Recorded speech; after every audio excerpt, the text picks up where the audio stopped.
today, there's going to be some crazy, amazing, cool stuff going on. Got to move fast because we've packed a lot in today. So track with me. There's a lot to go through. We are in the part of the life of Moses where God is done bringing the 10 plagues upon the Egyptians, and Pharaoh has decided to let the people of Israel go. Finally, after 10 plagues, Israel, get out of here. Go do your own thing. I want to remind us, though, of the mission plan or the mission statement of God in all of this. Why has God been doing what he's been doing in the book of Exodus?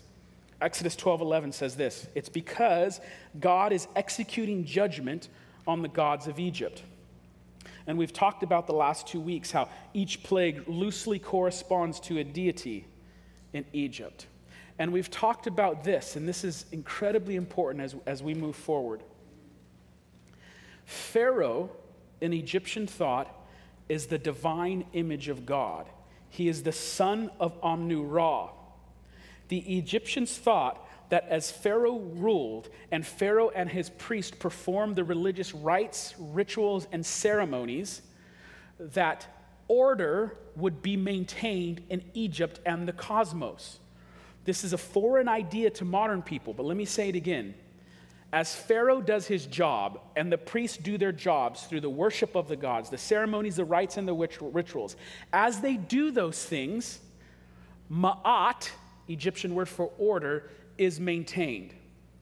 So in Egyptian thought, you would say, well, why is there no famine in the land of Egypt? Where Pharaoh maintains ma'at, he maintains order. If ma'at is undone, then chaos would break out. But Egypt right now is the superpower of the world. So everyone in Egyptian thinks, well, Pharaoh maintains ma'at, he's the divine son of Amnu-Ra, and ma'at is established. What occurred in the previous chapters of Exodus is the God of the Israelites destroying the order of Egypt. The God of Israel is destroying the ma'at, the order of Egypt, and chaos is breaking out in the land, which means Pharaoh and the gods of Egypt are no longer able, they were powerless to maintain ma'at and order before the God of Israel. It's very important that you understand this is what's being seen by the Egyptians. And so after all of this, Pharaoh has stubbornly resisted letting the Israelites go free, but after the 10 plagues, he finally lets them go free. And if you've been tracking with this, you know it's only a matter of time before what? Pharaoh changes his mind. And that's where we pick up. So he made ready his chariot and took his army with him and took 600 chosen chariots and all other chariots of Egypt with officers over all of them. And the Lord hardened the heart of Pharaoh, king of Egypt, and he pursued the people of Israel while the people of Israel were going out defiantly. The Egyptians pursued them, and Pharaoh's horses and chariots and his horsemen and his army overtook them and encamped with them at the sea. 2 quick notes. First, there's this issue of Pharaoh's heart hardening. I'm not going to get into that today. Sam Whitaker gave a message last week that dealt with it, and he did an incredible job. So if you're wondering more about this hardening of Pharaoh's heart, I'll refer you to last week. One of the things that's cool about our website now is it not only has the audio of the sermon, but it has the video. Every week we have the videos uploaded now. We also have the curriculum, and soon we'll have the slides for every sermon uploaded. So in the teaching section of the website, you're going to get a full package of the teaching component. But go to that if you want to hear more on that. Sam did a great job. I want to draw your attention to the word right before verse 9. It says the people of Israel were leaving Egypt defiantly. Defiantly comes from a Hebrew yad. And yes, it could be translated defiantly, but it's better to picture what it literally means. The literal image of yad is someone whose hands are raised. So yes, it could be an act of defiance, but more likely, and I think a better way to see this, is it's an act of victory. The Israelites are leaving Egypt in victory, and their hands are up. Yahweh, our God, the God of the Israelites, has done it. He's defeated the gods of Egypt. He is victorious. We are victorious. We're on our way to the promised land. It's the natural reaction, right? When something is victorious in your life, you win a game, or you don't even have to be a part of the game. You could be watching a game on TV, and your team wins the championship, and you don't even think, what do? Yeah, yes. Now, it's hard to imagine because it's been a bit. It's been a bit for you Bay Area folk. You had some good years a few years ago, some real good ones. Now you've gone back to the darkness. It's going to be another 30 years before you see a championship. Another 30. Some of you go, no, that's, you true Warriors fans, you know it. There was 2 decades of darkness. I mean, I used to practice against them and almost beat them in those years. They were bad. You're bad. Okay. So you win and you're victorious. Your hands are up. That's the image you need to see, because look at the very next slide. When Pharaoh drew near, the people of Israel lifted up their eyes, and behold, the Egyptians were marching after them, and they feared greatly. And the people of Israel cried out to the Lord. They said to Moses, "Is it because there are no graves in Egypt that you have taken us away to die in the wilderness? What have you done to us in bringing us out of Egypt?" You see the switch? Yes, yeah, we did it. We did it. Next verse. Oh, we're going to die. We're all going to die. Thanks, Moses. Wasn't no graves in Egypt. We're just die here. Took us out to the desert to die. There's a temptation here. You do it, I do it, we all do it. We look at these Israelites. We go, how could they so easily forget? How could they so easily? God just did 10 plagues. Miracle after miracle after miracle. If I had seen those miracles, man, my faith wouldn't shake right here. My faith wouldn't falter at this point. If I had seen that. Really? Really? You think your faith would be that strong? How many times in your life has God provided, and then the next week something hits you and the anxious thoughts come rushing back? This is the pattern of us all. There's a temptation when we read the Bible, and the temptation is that we always see ourselves in the hero position. We're the hero of the story. I'm like Moses, and it's all these other Israelites who are, they're the ones who are acting out of line. You're raising your family. I'm the mom that's like Moses. These kids are brats, man. None of them are listening. Or you read the story of David and Goliath, and you picture yourself as David destroying Goliath. I'm Daniel in the lion's den. I'm Joseph. And you pretend that you'd be the righteous one. Moses said to be the most humble man to ever live. Oh, yeah, I'm like Moses. It's like me, humble. I was voted Gilroy's most humble man of the year, 2019.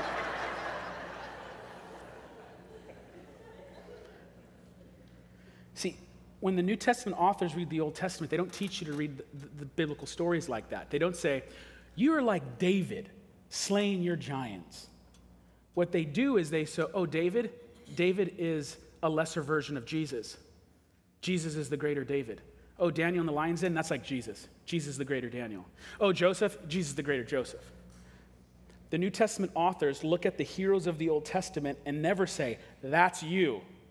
They say those are images and pictures of Christ. So when it comes to the story of David and Goliath, I'm not David slaying the giant. I'm David's brother. I'm hiding. Hey, little David, you go get him. Attaboy. Go get him. Thanks for the cheese. Go get him.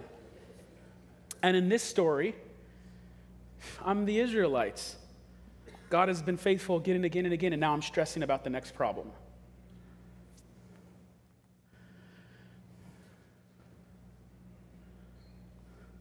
And Moses said to the people, fear not, stand firm, and see the salvation of the Lord, which he will work for you today. For the Egyptians whom you see today, you shall never see again.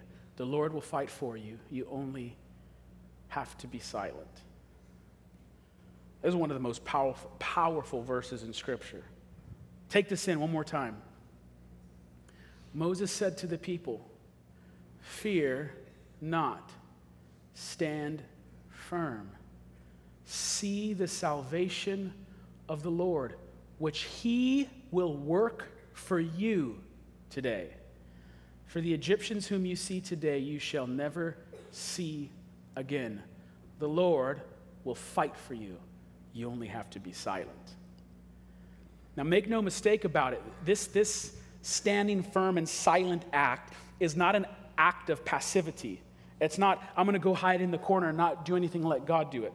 When God says to be still, what you are doing is you are actively trusting in him. It's be still, be quiet, You can't deliver yourself from this situation. Just trust that God fights for you. It's active trust, not something that's passive. Have you ever been there? Have you ever tried to fix something, restore something, make something work, reconcile something? You do again and again and again and again in your own hands, and you try and try and try again, and it fails and it fails and it fails till you're at a point where the only thing you could do is say, God, I cannot make this happen with my hands. I'm at the end of the line.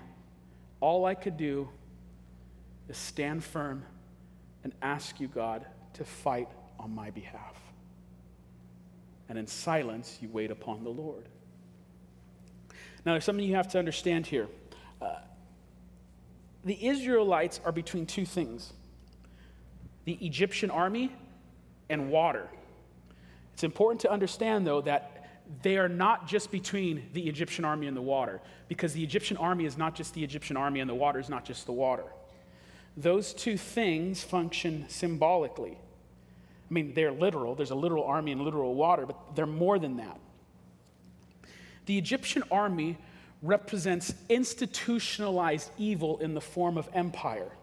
All throughout the book of Genesis, you get glimpses of human evil, but it's never on a kind of empire scale, a national scale.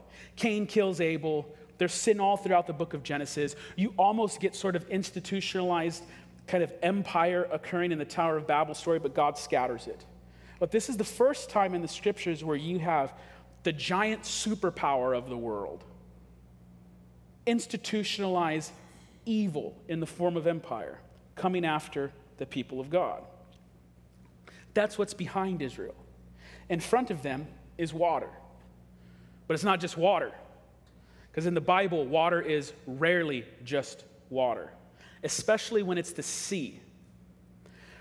In ancient Near Eastern thought, the sea is not a good place. The sea is the place of the chaotic waters. The destructive forces and chaotic waters of nature are at the sea.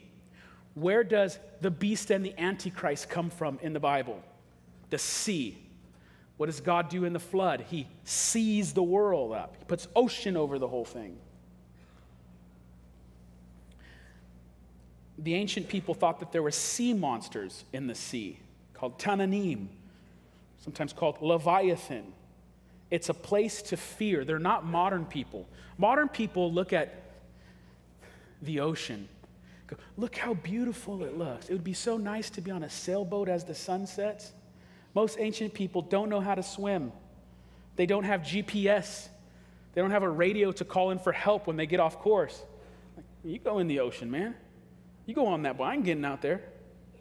Remember, the disciples are on the sea and there's a storm that happens. They're like, we're all going to die. Sea is not a good thing. In the book of Revelation, what happens to the sea? The sea is no more. And then that's not because God does away with beaches. There'll still be beaches in the new creation. But it's a metaphor for saying the destructive forces of chaos will be no more. And so Israel's be trapped between two places. They are trapped between the destructive forces of human evil and the destructive forces of chaotic nature. And they think they're going to die. The Lord said to Moses, "Why do you cry to me? Tell the people of Israel to go forward. Lift up your staff and stretch out your hand over the sea and divide it, that the people of Israel may go through the sea on dry land." This is interesting right here. So Moses turns to the Lord in prayer, and God says, "Why do you cry to me? Just go, you know what to do, go do it." Can you imagine if that happened to you? Oh God, I'm surrounded by my enemies, the destructive forces of human evil, the destructive forces of the chaotic water. God, deliver me. Moses, quit your crying. Isaac, I don't want to hear it anymore. Start walking. That's sort of the language of this. Why do you cry to me? Tell the people to go forward. Tell them to start walking in the water. God has delivered the 10 plagues. What do you think? He's not going to make a passage for you through that water? He just brought you out here to die? Get on with the walking. There's a Jewish tradition from the Midrashim of a guy named Nashkshan. And the story says that as Moses is praying this and God's telling him to sort of like get on with it, this dude, like in faith, starts walking in the water ahead of everybody. He's like, God brought us here. I have faith. I'm just going to walk. I know God's going to do something. He's going to part these waters. And the rabbis would wrestle with the question. They say, how far into the water did he have to get before God parted the water? How much faith did he have to have? Just like, your ankle. Some of you do this at the ocean. You're one of these people. I'm going to go in the ocean for a bit. And what you mean is you're going to let your feet to your ankles kind of get wet. And you say it's really cold, and then you come out. That was so refreshing. Your big toe got wet. That's it. How far did he have to go? One of the rabbinical traditions says that this man walked till the water was at his neck before God parted the sea. And there's a tradition that says Psalm 92, which begins with, the waters are up to my neck. Help me, Lord, is about this man crossing the sea. Now, we can't be certain of the historical truth to this. These aren't in the Bible, but the point is still there. They got the point from this. God has brought them to the sea. He said, I'm going to deliver you. I'm going to take you to the promised land. There's the sea. Moses, why are you crying to me? Get going with it.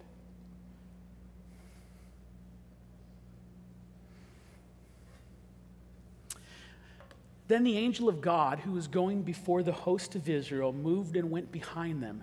And the pillar of cloud moved from before them and stood behind them, coming between the host of Egypt and the host of Israel. And there was a cloud and the darkness, and it lit up the night without one coming near the other all night.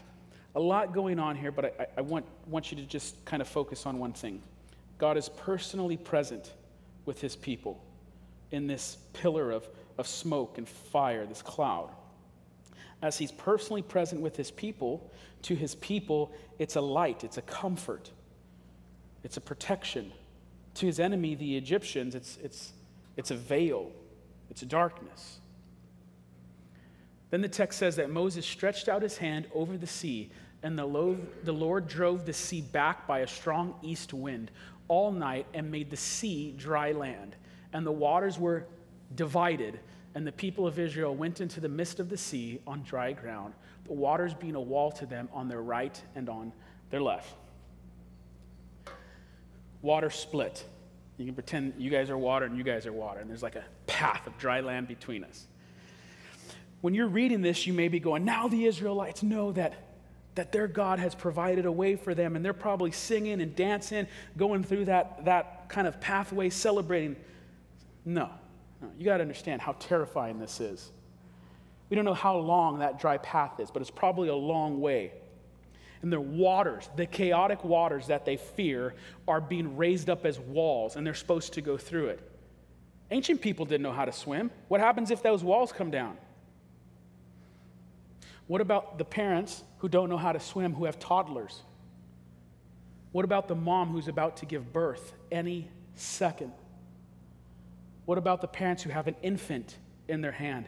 Or what about the people who are carrying the elderly through the dry land? This is frightening. What those people have to do in this instance is they have to put faith in God, a faith that said God is presently and personally withholding back the destructive forces of watery chaos from engulfing me. You have to believe that God is at every second personally holding back chaos from engulfing you. Every step, God is sustaining me. Now, you might say that's great faith, and it is. But there's something else that we modern people miss. You have to understand that whether you know it or not, you are in the exact same situation before the Red Sea every second of your life. You must believe that at every second of your life, God is personally withholding back chaos from engulfing you and killing you. You ask, what do I mean by that? What do you mean by that? See, we're modern people. So we think just the laws of nature are fixed and they just run by themselves. The earth, of course, it sits on a 23-degree axis. Of course, our atmosphere is composed of this precise amount of oxygen. Oh, of course, electrons always do their orbit.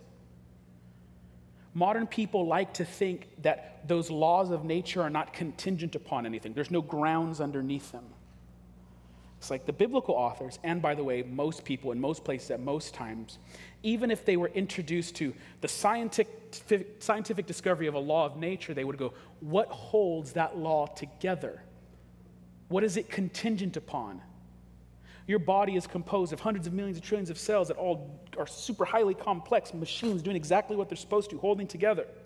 So even if you could explain the natural cause, it doesn't do away with the first and primary cause. You have to understand that at this moment, this very second, if God himself was not personally upholding all the fixed laws of his created order, absolute chaos would engulf you and you would die.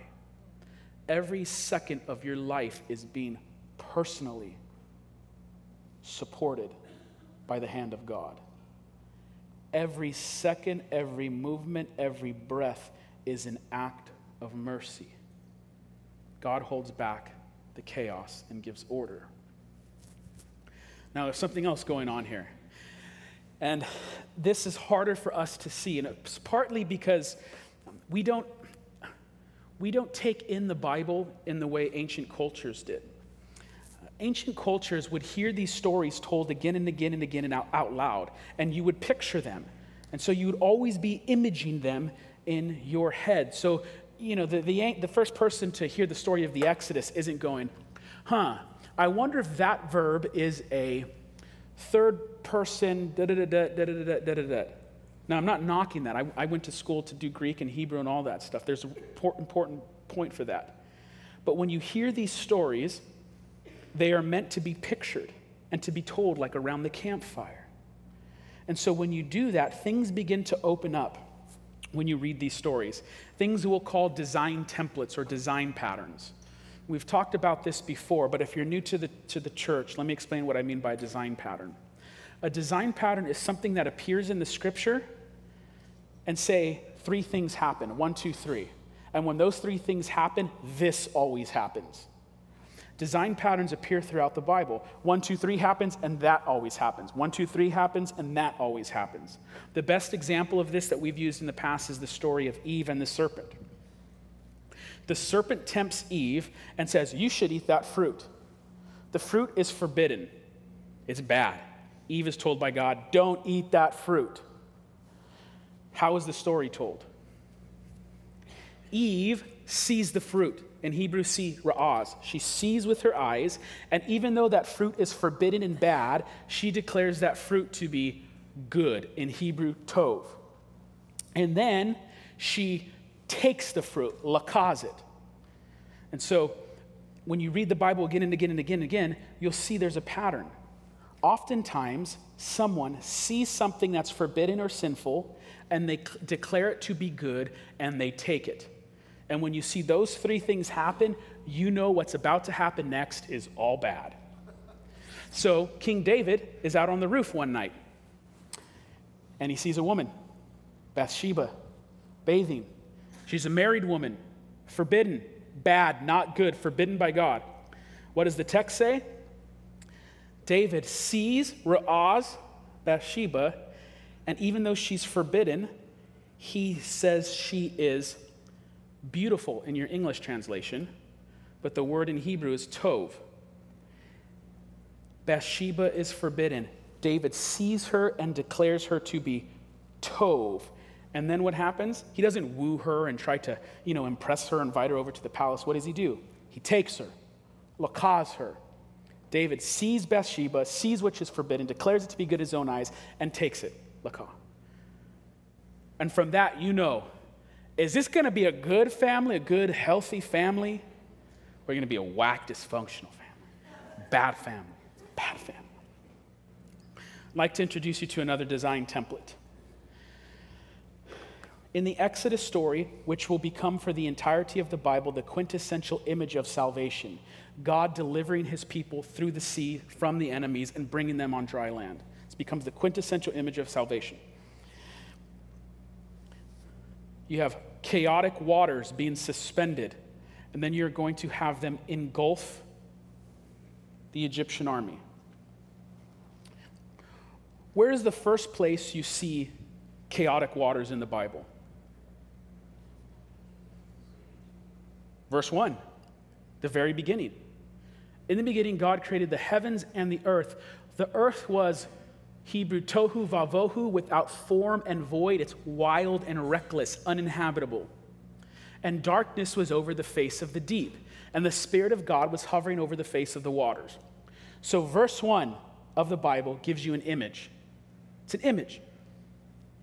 And if you were hearing this around the fire growing up, you're picturing it. And what do you picture? The tohu vavohu, dark, formless, reckless, wild, chaotic waters, and there's darkness. And then you picture a character. Not necessarily God proper. Later we would say the third person of the Trinity. But who do you see? The Spirit of God.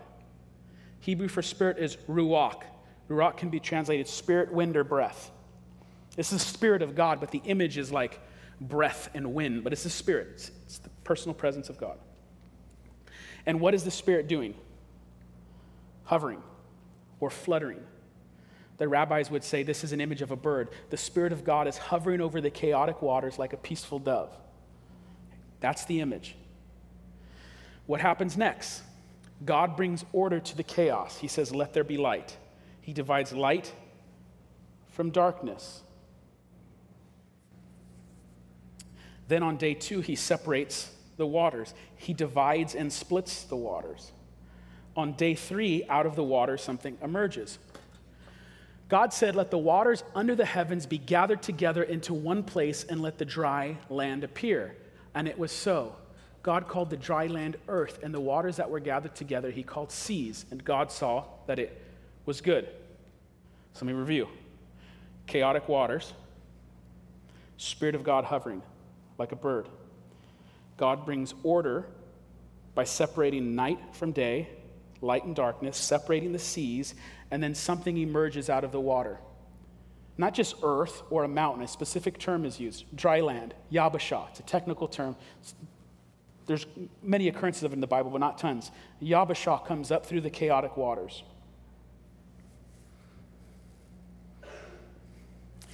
If you're familiar with the story, God continues creating, but then also after this, even though God already created light and darkness, he hasn't created sun and moon, right? So following this, there's a creation of the rest of the animals, humanity, but also the sun. Have that image of your head. Chaotic waters, a breath, wind, spirit, ruach of God, separating and splitting the waters and dry land appearing. Where is the next place you see the chaotic waters covering the entire earth? The flood. And in that, the story tells us that all of humanity has gone evil. They're all wicked except for Noah and his family. So what happens? God brings the chaotic waters back. That should take you back to Genesis 1, right? Genesis 1:1. If the whole earth is covered with the waters of chaos, it's all tohu vavohu again. The flood is like taking us back to Genesis 1. And you're going to see there's hints that the author wants you to see this. Tohu vavohu all over again. Except that God saves. He has an instrument of salvation, the ark. And in the ark is not just a family. All 6 days of creation are in that ark. Because he's going to do uncreation or decreation, but through his ark of salvation, he'll maintain his creation and put it back, you're going to see, on Yabba Sha, dry land. But first, Noah does what? There's a dove who's looking for Yabba Sha. And the dove came back to him in the evening, and behold, in the mouth was a freshly picked olive leaf. So Noah knew that the waters had subsided from the earth. So waters are subsiding, and there's an image of a dove hovering over the waters looking for dry land. Yabba Sha. Then God said to Noah, go out from the ark, you and your wife, and your sons and your sons' wives with you. Bring out with you every living thing that is with you of all flesh. Now listen to the language here. Birds and animals and every creeping thing that creeps on the earth, that they may swarm on the earth and be fruitful and multiply on the earth. Now when you read your Bible again and again and again, things start to stick out for you. Does this language sound familiar? This is Genesis 1 language. It doesn't just say, hey, bring out all the things you got on the boat. It's the animals, every creepy thing that creeps on the earth. Where is that phrase from? It's the 6 days of creation. What about the things that swarm on the earth? This is the 6 days of creation. Because they're all saved in the ark from the chaotic waters. And if it wasn't clear enough, what does God do at the end of the 6 days of creation? What's his first command? Be fruitful and multiply. What's the command now? That they may swarm on the earth and be fruitful and multiply. Okay. Chaotic waters.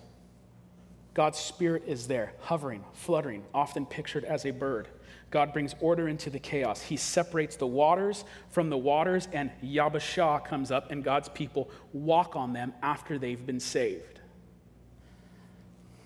By the way, this is for your own study, but right after Noah gets off that boat, if you want to truly know that it's just Genesis 1, 2, and 3 all over again, they find themselves in the garden. There's nakedness, shame, and sin all over again, right at there. It repeats itself.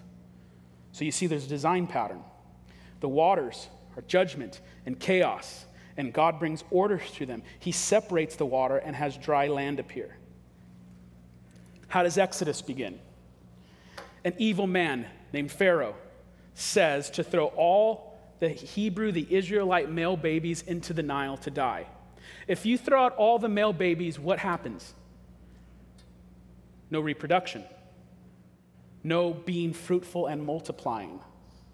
The very command that started this can now no longer take place.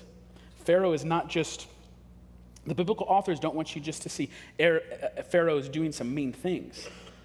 He's standing against the divine will of God for his people to be fruitful and multiply. Now, if you were here from week 1, you remember this, but briefly, how is his plan thwarted?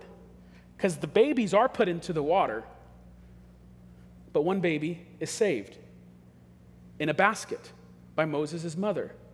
But the Hebrew word for basket doesn't mean basket. The Hebrew word is tevar. It's the word for ark.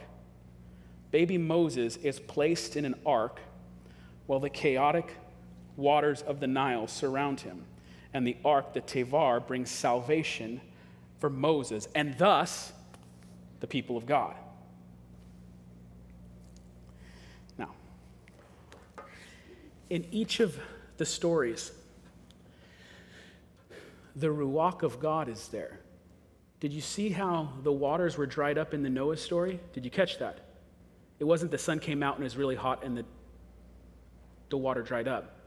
It says that a ruach from God from the east came and dried up the waters. So here's your pattern. There's the chaotic waters, which should be feared. They are chaos. God brings order to that. He speaks, and there's light, and there's day. There's sun, there's darkness, and night. And God's people are spared by not being drowned in the chaotic waters, but Yabba Sha, dry land appears, and the dry land appears when the ruach of God shows up and provides a way for his people to walk. Now we'll go back to what we already read, but with all of those images in your mind. You've been hearing these stories around the campfire since you were little. Then Moses stretched out his hand over the sea, and the Lord drove the sea back by a strong east ruach, and all night, and made the sea dry land.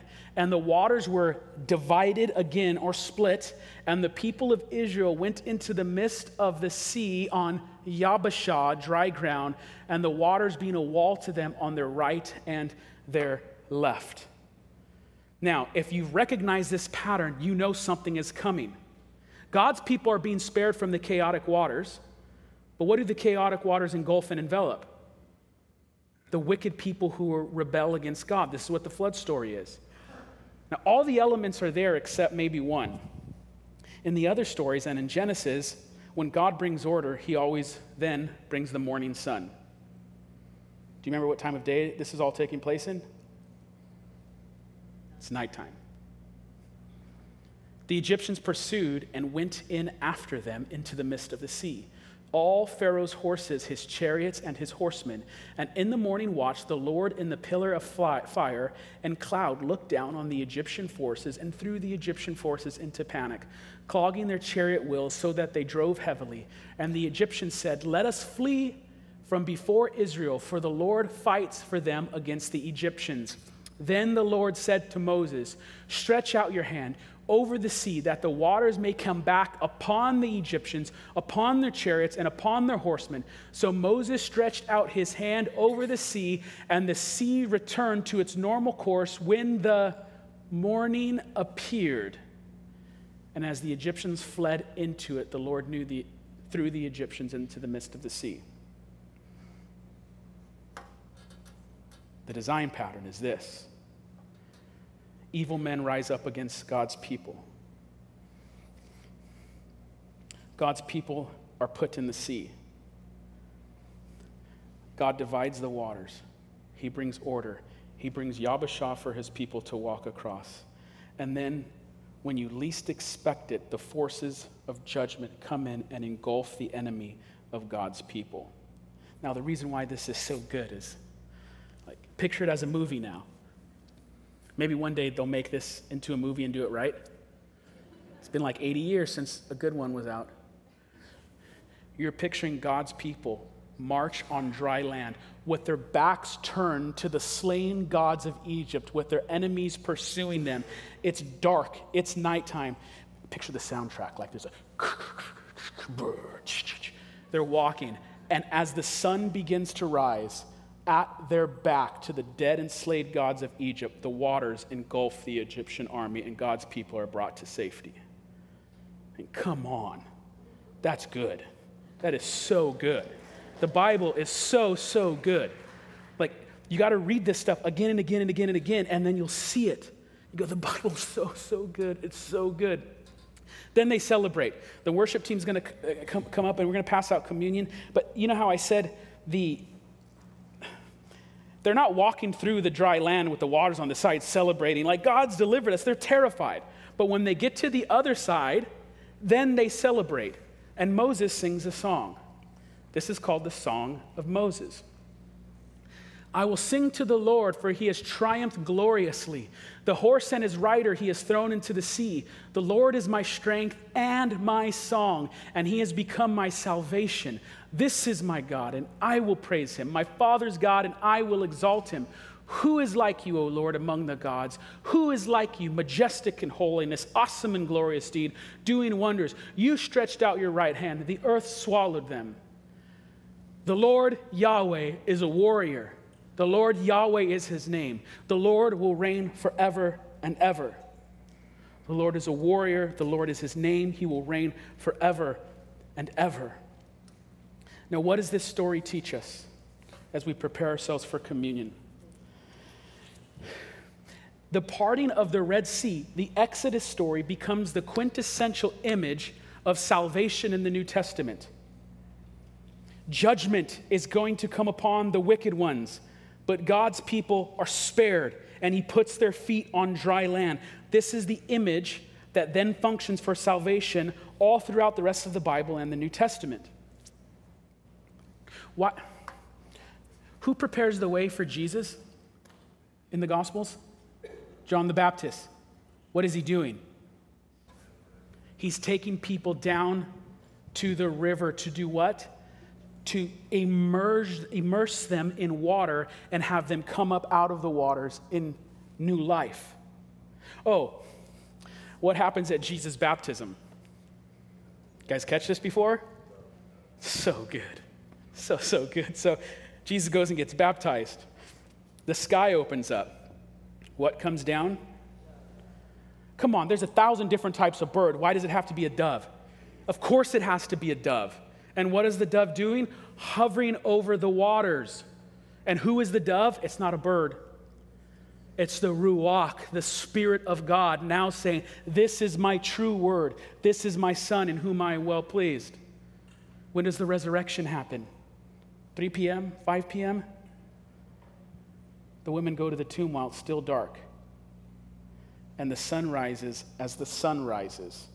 The Bible has these themes and elements and everywhere, and the more you read, the more you see them. Now, last thought. There's another reason why the image of the parting of the Red Sea is the image for our salvation. What did Israel have to do to see the sea parted? What does God tell them to do? Just stand there and be silent. Trust me. I am going to work for you today.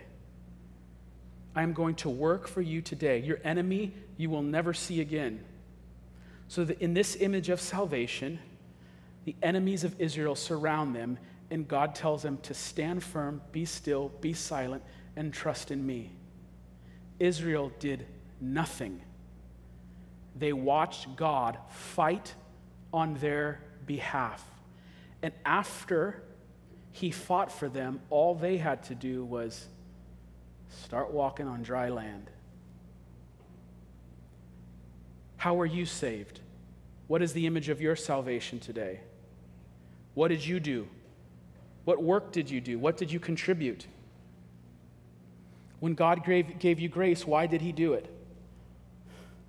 This image is our image. When your enemies surrounded you, when Satan, sin, and death encircled you, and you had no hope, you did nothing. Your hands did not bring about the grace in your life. God said, shh, be still. Know that I am God. Watch what I will work for you today. And what happened to the Israelites thousands of years ago is your story. Your enemies were around you. God fought for you, and you just started walking on dry land. Grace after grace after grace, mercy after mercy after mercy. Let's stand as we take communion.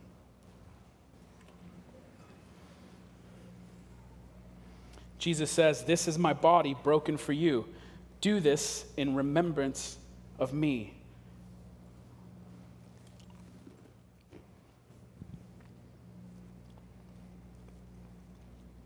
Jesus says, "This is the blood of the new covenant. When you drink this, you are pledging allegiance to proclaim my death and resurrection until I return." And so, Lord, we wait with anticipation for a final exodus, a final defeat of all evil. This is a song based off the lyrics of the Song of Moses.